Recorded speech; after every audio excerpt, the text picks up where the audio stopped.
Bonjour à tous et bienvenue sur France Accueil. Comme vous le savez, dans l'examen civique, il y a un type de questions qui piège énormément de candidats. On appelle ces questions les questions de mise en situation. Ce ne sont pas seulement des questions de mémoire. On ne vous demande pas juste quelle est la devise de la France ou qui vote la loi. On vous met dans une situation concrète et vous devez choisir la bonne réaction selon les valeurs de la République. Le problème, c'est que beaucoup de candidats révisent les questions classiques. Ou encore pire, certaines personnes révisent avec des vidéos sur YouTube générées par des personnes ne maîtrisant absolument pas l'examen civique et ses exigences. Sans parler des nombreuses vidéos comportant carrément des réponses fausses. Il vous appartient de bien vérifier la source avec laquelle vous révisez afin de vous éviter une perte de temps et des mauvaises surprises le jour de l'examen. Surtout quand il s'agira des questions de mise en situation de l'examen civique. Ici, beaucoup se font piéger dès qu'il faut appliquer la laïcité, l'égalité, la neutralité du service public ou les droits et devoirs dans une vraie situation. Il faudra donc garder en tête que dans certains cas, 2 réponses peuvent sembler correctes, alors qu'une seule respecte vraiment la règle. Dans cette vidéo, on va faire ensemble 12 questions de mise en situation. Exactement le type de question qui peut tomber dans l'examen civique. Car oui, l'examen civique comporte 40 questions au total. 12 d'entre elles sont des questions de mise en situation. Pour chaque question, je vais vous laisser quelques secondes pour répondre, puis je vous donnerai la bonne réponse, mais surtout l'explication. Parce que dans cet examen, le plus important, ce n'est pas seulement de savoir si c'est A, B, C ou D, mais c'est aussi de comprendre le raisonnement. Cette vidéo s'adresse aux personnes qui préparent l'examen civique pour une carte de résident, une carte de séjour pluriannuelle ou une naturalisation française par décret. Si vous êtes en train de préparer votre dossier ou votre entretien, regardez bien jusqu'au bout parce que certaines réponses peuvent sembler logiques alors qu'elles sont fausses. Et à la fin de la vidéo, je vous montrerai aussi comment vous entraîner plus sérieusement avec mon e-book des 300 questions de l'examen civique, ainsi que mes applications France Accueil pour réviser et suivre votre parcours. Allez, on commence. Le principe est simple. Je vous affiche une question, vous mettez pause si besoin, vous choisissez votre réponse, puis on corrige ensemble. Prenez une feuille, notez vos réponses de 1 à 12 et à la fin, vous verrez votre score. À la fin de la vidéo, je vous demanderai d'écrire en commentaire votre score sur 12 afin de comparer les résultats de chacun. Je répondrai personnellement à chaque commentaire. Question numéro 1. Dans une mairie, une agente contractuelle porte un signe religieux visible pendant son service. Le maire lui demande de le retirer. L'agente refuse en disant qu'elle a le droit d'exprimer ses convictions. Que dit le principe de laïcité dans ce cas? Réponse A. Le maire peut lui demander de le retirer car un agent public doit rester neutre pendant son service. Réponse B.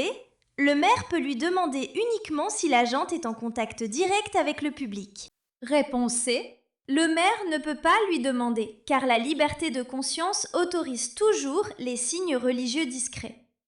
Réponse D. Cela dépend seulement du règlement intérieur de la mairie. Prenez quelques secondes pour répondre. Attention! Cette question est piégeuse, parce que plusieurs réponses peuvent sembler logiques.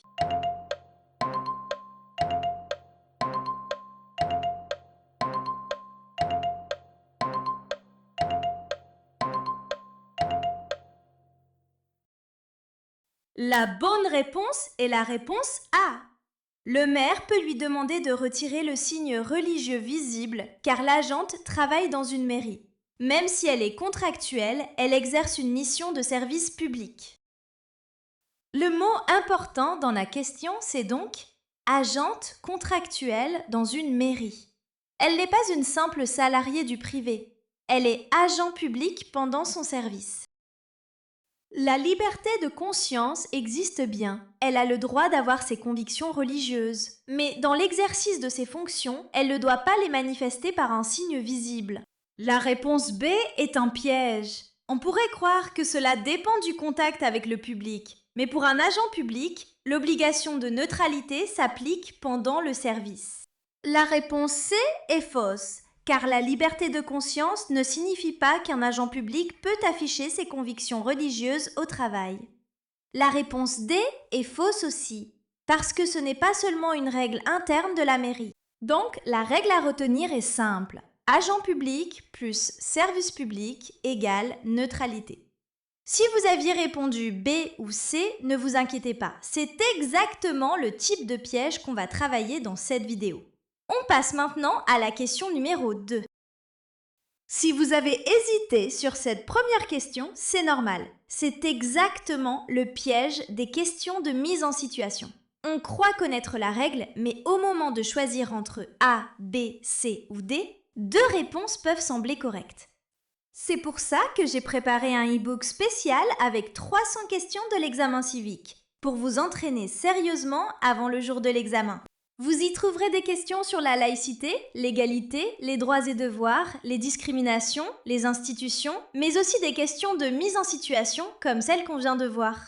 L'objectif, ce n'est pas seulement de retenir les réponses par cœur. L'objectif, c'est de comprendre le raisonnement pour ne pas tomber dans les pièges. Je vous rappelle que pour réussir l'examen civique, il faut obtenir 32 bonnes réponses sur 40, donc 80% de réussite. Si vous voulez vous entraîner avec l'e-book des 300 questions corrigées, le lien est dans la description. Question numéro 2. Dans une boutique, un client ne parle pas bien français. Le commerçant refuse de le servir et lui fait signe de sortir. Comment faut-il qualifier ce refus? Réponse A.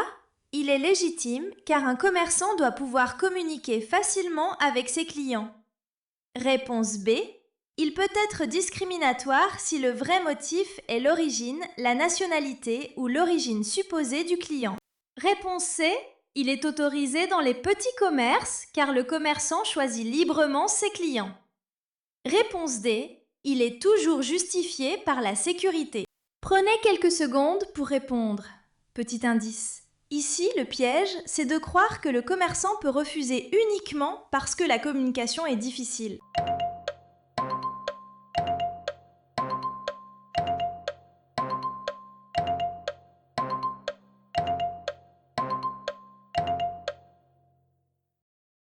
La bonne réponse est la réponse B. Le refus peut être discriminatoire si le vrai motif est l'origine, la nationalité ou l'origine supposée du client. Le mot important ici, c'est le vrai motif. Si le commerçant refuse de servir la personne parce qu'il pense qu'elle est étrangère, parce qu'elle a un accent ou parce qu'elle ne parle pas français comme lui, on peut être face à une discrimination. Un commerce ouvert au public ne peut pas refuser un client pour un motif discriminatoire. Le Code pénal considère comme une discrimination le fait de refuser la fourniture d'un bien ou d'un service pour un motif interdit, notamment lié à l'origine ou à la nationalité. Retenez donc qu'un commerce ouvert au public doit respecter l'égalité de traitement. Si le refus est basé sur l'origine, la nationalité ou un préjugé, c'est une discrimination. On passe maintenant à la question numéro 3.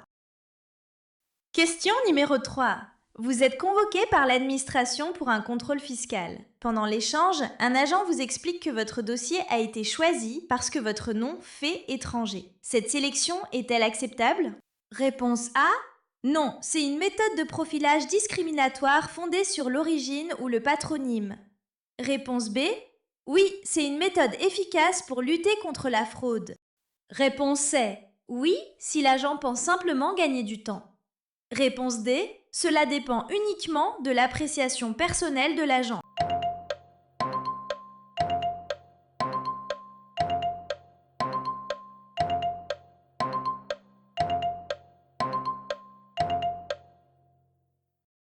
La bonne réponse est la réponse A. Ce type de sélection est discriminatoire.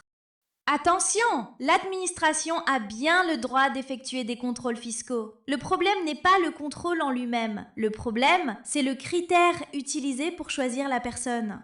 Si le dossier est sélectionné parce que le nom de la personne sonne étranger, alors on n'est plus dans un critère objectif.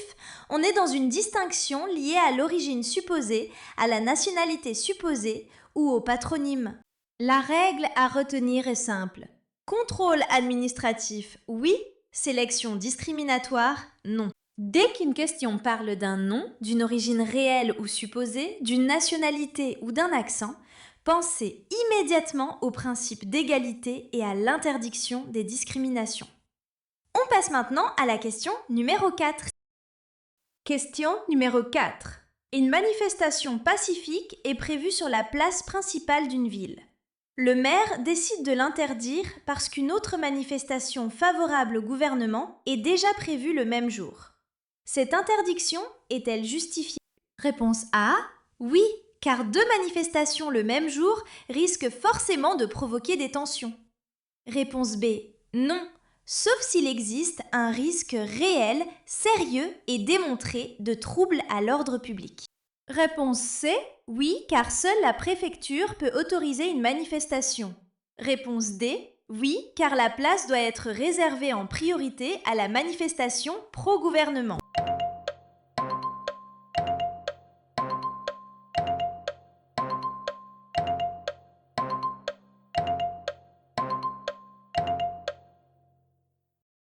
La bonne réponse est la réponse B. Une manifestation pacifique ne peut pas être interdite simplement parce qu'une autre manifestation est prévue le même jour. Le mot important ici, c'est pacifique. En République, on a le droit d'exprimer une opinion, y compris dans l'espace public, à condition de respecter la loi et l'ordre public. Attention! Cela ne veut pas dire qu'on peut manifester n'importe comment. Une manifestation sur la voie publique doit être déclarée et les autorités peuvent l'encadrer. Mais pour l'interdire, il faut une raison sérieuse. Un risque réel de trouble à l'ordre public, des violences prévisibles, une impossibilité d'assurer la sécurité ou une situation concrète qui justifie l'interdiction. La règle à retenir est simple. Liberté de manifester, oui. Une interdiction est justifiée seulement en cas de risque réel pour l'ordre public. On passe maintenant à la question numéro 5. Question numéro 5. Pendant un cours d'histoire dans un lycée public, un enseignant présente un sujet historique controversé et affirme que son analyse est la seule vision correcte. Plusieurs élèves contestent cette présentation. Quelle est l'attitude attendue d'un enseignant dans cette situation? Réponse A. Il peut présenter son opinion personnelle comme une vérité car il est spécialiste de sa matière. Réponse B. Il doit enseigner les faits historiques, présenter les différentes analyses reconnues et respecter un devoir de neutralité. Réponse C. Il peut imposer son opinion à condition de préciser qu'il s'agit de son point de vue. Réponse D.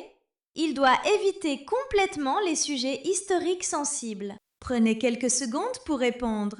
Cette question est intéressante parce qu'elle ne porte pas sur l'histoire elle-même. Elle porte sur la manière dont un professeur doit enseigner.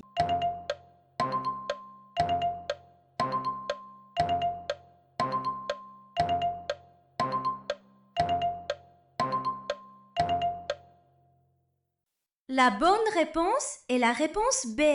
Dans un établissement public, un enseignant a bien sûr le droit d'aborder des sujets historiques sensibles. En revanche, il ne doit pas présenter son opinion personnelle comme une vérité absolue. Son rôle est d'expliquer les faits historiques, de présenter les différentes analyses reconnues par les historiens et d'aider les élèves à développer leur esprit critique. Les sujets sensibles peuvent être enseignés. Au contraire, ils font partie des programmes. Ils doivent simplement être abordés avec rigueur, neutralité et objectivité. À l'école publique, on enseigne les faits et on développe l'esprit critique. On n'impose pas une opinion personnelle comme une vérité. Passons maintenant à la question numéro 6. Question numéro 6. Dans un restaurant, un menu du midi est proposé à prix réduit uniquement pour les femmes. Un homme commande ce même menu, mais le restaurateur lui facture le prix normal. Le restaurateur respecte-t-il le principe d'égalité? Réponse A. Oui, car un restaurant peut faire toutes les promotions qu'il souhaite. Réponse B. Non, car il applique une différence de prix fondée directement sur le sexe du client. Réponse C. Oui, mais seulement si l'homme ne réclame pas le prix réduit. Réponse D. Oui, car un commerçant est libre de choisir ses tarifs selon ses clients. Prenez quelques secondes pour répondre.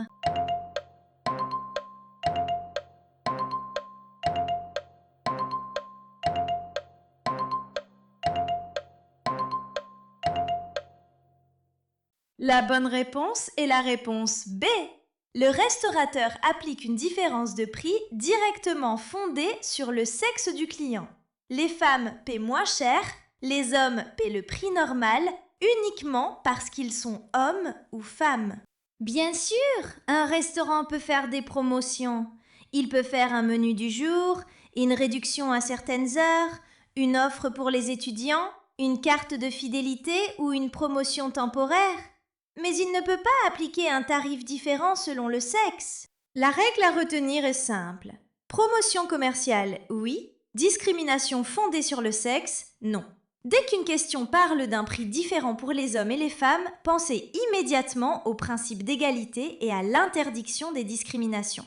On passe maintenant à la question numéro 7. Question numéro 7. Dans un musée public, une œuvre exposée choque un groupe de visiteurs qui la jugent offensante pour ses convictions religieuses. Le groupe demande à la direction du musée de retirer immédiatement l'œuvre. Que doit faire la direction du musée? Réponse A. Retirer l'œuvre pour éviter toute polémique. Réponse B. Cacher l'œuvre dans une salle séparée pour respecter les personnes choquées. Réponse C. Organiser un vote des visiteurs pour décider si l'œuvre doit rester.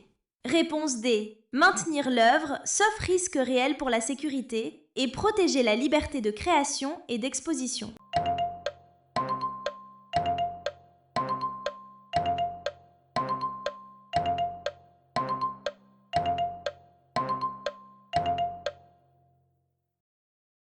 La bonne réponse est la réponse D.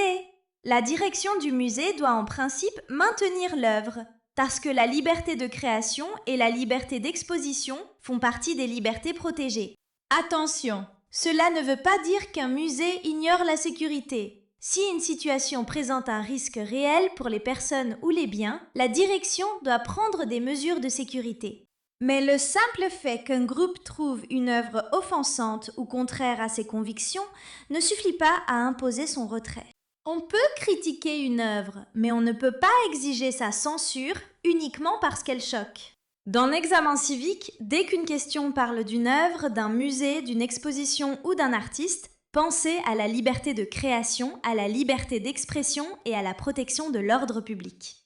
On passe maintenant à la question numéro 8. Question numéro 8. Votre fils de 17 ans est convoqué à la journée défense et citoyenneté. Il refuse d'y aller car il estime que cette journée ne correspond pas à ses convictions pacifistes. Que devez-vous lui expliquer? Réponse A. Il peut refuser d'y aller car la JDC est facultative. Réponse B. Il doit y participer car la JDC est une obligation citoyenne pour les jeunes Français. Réponse C. Il peut se présenter à la JDC, mais il n'est pas obligé de suivre les informations données. Réponse D. Il peut remplacer sa participation par le paiement d'une amende. Prenez quelques secondes pour répondre.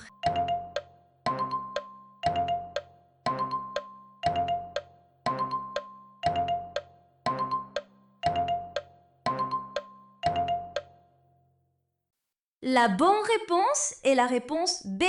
La JDC est obligatoire pour les jeunes Français. Un jeune peut avoir des convictions pacifistes, mais cela ne suffit pas à le dispenser de participer à la journée défense et citoyenneté. Il faut bien comprendre une chose. La JDC n'est pas un engagement militaire. Ce n'est pas le service militaire. C'est une journée d'information sur la défense nationale, la citoyenneté et les droits et devoirs du citoyen. Pour l'examen civique, dès qu'une question parle de recensement citoyen, de JDC ou de devoir envers la nation, pensez à l'idée de devoir citoyen. On passe maintenant à la question numéro 9. Question numéro 9. Pour la fête de l'école, une enseignante propose que les filles soient déguisées en princesses et les garçons en chevaliers. Certains parents estiment que cette idée renforce des stéréotypes. Quelle serait l'attitude la plus conforme aux valeurs de l'école républicaine? Réponse A. L'enseignante peut imposer librement les costumes qu'elle souhaite. Réponse B. Elle doit maintenir ses costumes pour préserver l'unité du groupe. Réponse C. Elle devrait éviter de renforcer les stéréotypes de genre et proposer des choix plus ouverts à tous les élèves. Réponse D. Elle peut le faire si la majorité des parents est d'accord. Prenez quelques secondes pour répondre.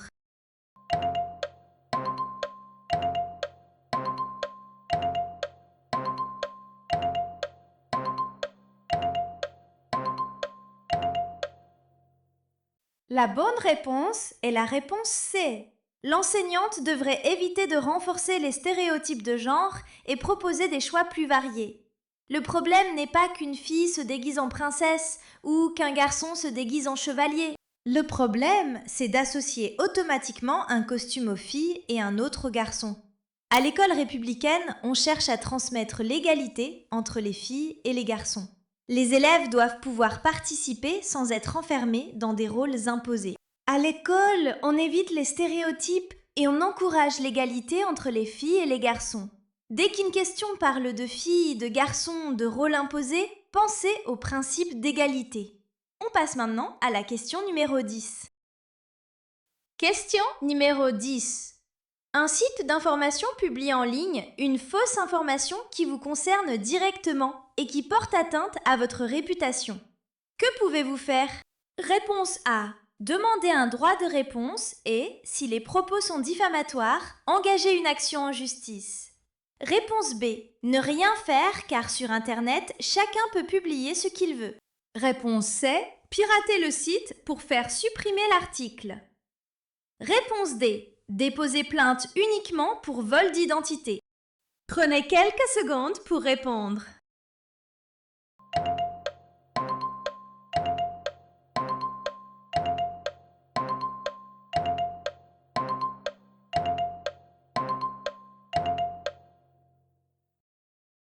La bonne réponse est la réponse A. Si un site diffuse une fausse information qui vous concerne et qui nuit à votre réputation, vous pouvez exercer un droit de réponse. Et si les propos sont diffamatoires, vous pouvez engager une action en justice. La liberté d'expression est protégée, mais elle a des limites. On peut critiquer, débattre, donner une opinion. Mais on ne peut pas accuser faussement une personne d'un fait précis qui porte atteinte à son honneur ou à sa réputation. Face à une fausse information nuisible, on agit légalement. Droit de réponse, signalement, plainte. Pour l'examen civique, dès qu'une question parle d'Internet, de réputation, de fausses accusations ou d'articles en ligne, pensez aux limites de la liberté d'expression. Question numéro 11. Dans un hôpital public, un médecin refuse de prendre en charge un patient parce qu'il pense que celui-ci est homosexuel. Comment qualifier ce comportement? Réponse A.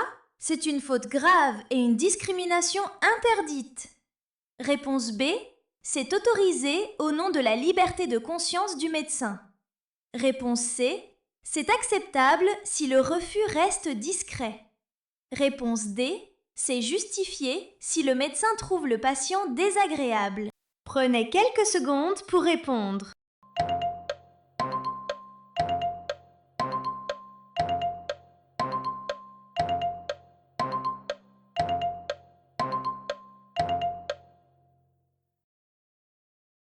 La bonne réponse est la réponse A. Refuser de soigner une personne en raison de son orientation sexuelle réelle ou supposée est une discrimination. Le mot important ici, c'est hôpital public. Dans un service public, les usagers doivent être traités de manière égale.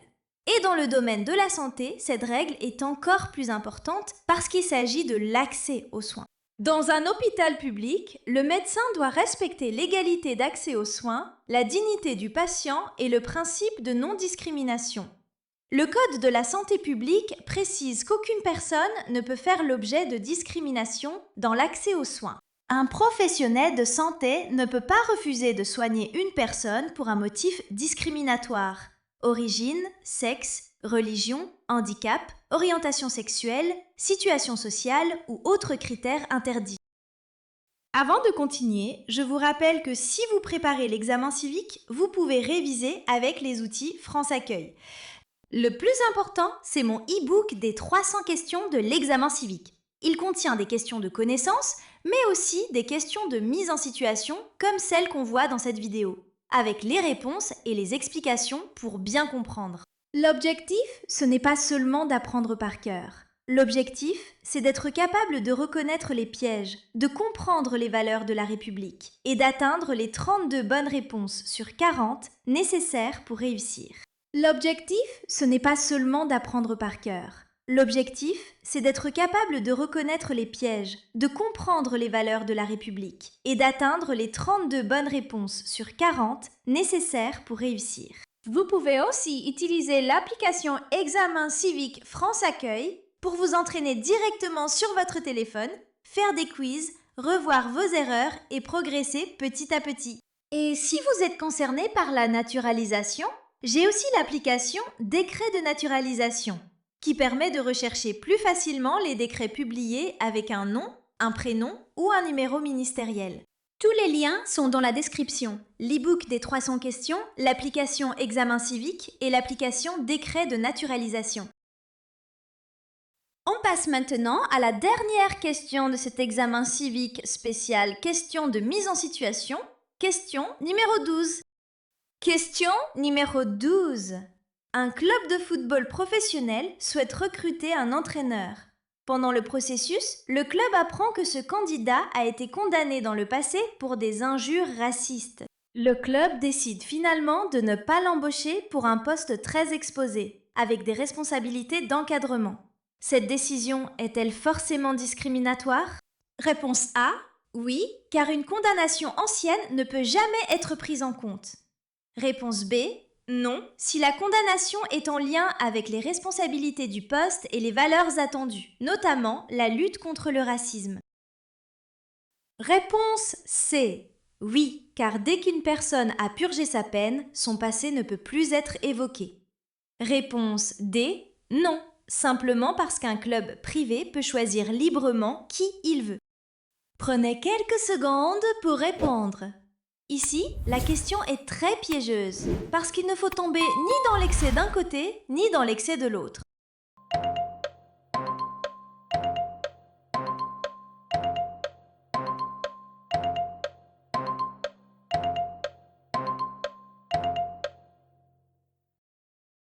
La bonne réponse est la réponse B. Dans cette situation, le refus n'est pas forcément discriminatoire si la condamnation passée est directement liée aux responsabilités du poste. Un entraîneur professionnel n'est pas seulement une personne qui prépare une équipe. Il représente aussi un club, encadre des joueurs, parle aux médias, peut avoir une influence sur des jeunes et doit respecter des valeurs fortes. Donc, une condamnation pour injure raciste peut être prise en compte si le club estime qu'elle pose un problème sérieux pour ce poste précis. Mais attention! Cela ne veut pas dire qu'un employeur peut utiliser n'importe quelle ancienne condamnation pour refuser une embauche. Il faut un lien avec le poste. Un employeur ne peut pas discriminer, mais il peut tenir compte d'un élément sérieux s'il est directement lié au poste. Dans l'examen civique, dès qu'une question parle d'embauche, de condamnation, de responsabilité ou d'exemplarité, posez-vous cette question. Est-ce que l'élément est vraiment lié au poste? Cela vous aidera à mieux appréhender ce genre de questions. Voilà! Vous avez maintenant réalisé votre première partie des questions de mise en situation de l'examen civique. Nous avons fait exprès de prendre tout le temps d'expliquer chaque réponse afin de vous aider à réfléchir correctement le jour de l'examen. Dites-moi en commentaire quand est-ce que vous allez passer votre examen civique et écrivez votre score sur 12 correspondant au nombre de bonnes réponses obtenues dans cette vidéo. Je répondrai personnellement à chaque commentaire. Merci d'avoir regardé cette vidéo jusqu'à la fin. N'oubliez surtout pas d'enregistrer cette vidéo pour la regarder plus tard et continuer à vous entraîner avec nos autres vidéos disponibles sur notre chaîne YouTube. N'oubliez pas également de liker et partager la vidéo ainsi que d'activer les notifications en cliquant sur la cloche bleue afin de ne rater aucune de nos prochaines vidéos. Notre site internet franceaccueil.com ainsi que notre forum sauront également bien vous aider. À très bientôt sur France Accueil!